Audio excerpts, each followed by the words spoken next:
স্বৈরাচার শেখ হাসিনা সরকার আমলে বাংলাদেশ জাতীয়তাবাদী মোটর চালক থেকে সকল চালকগণ বিনা নোটিশে দেখা গেছে চাকরি থেকে ছাঁটাই করা হয়েছে এবং ন্যায্য মজুরি তাদের দেওয়া হয় নাই।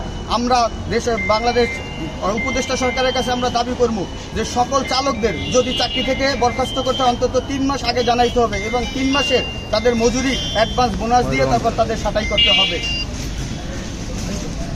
বাংলাদেশ জাতীয়তাবাদী মোটর চালক দলের 14তম প্রতিষ্ঠাবার্ষিকী উপলক্ষে আমরা আলোচনা সভা ও র্যালি করছি। আমাদের বাংলাদেশ জাতীয়তাবাদী মোটর চালক দলের দাবি, বাংলাদেশ জাতীয়তাবাদী মোটর চালক দল সকল ড্রাইভাররা দীর্ঘদিন নির্যাতিত ছিল। এই স্বৈরাচার শেখ হাসিনা সরকারের আমলে এই চালকদের ঘাতক রূপে পরিণত করেছে। আমরা বাংলাদেশ জাতীয়তাবাদী দলের ভিতরে থাইকা আমরা বাংলাদেশ জাতীয়তাবাদী মোটর চালক দল সকল চালককে সেবক রূপে পরিণত করবো ইনশাআল্লাহ। এটাই আমাদের দাবি।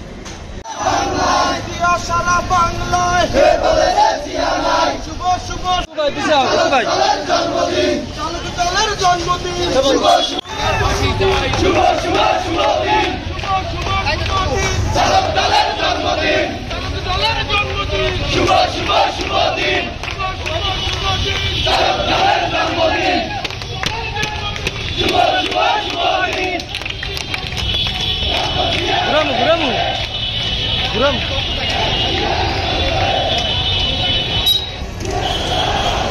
না থাকলে এটা কি দল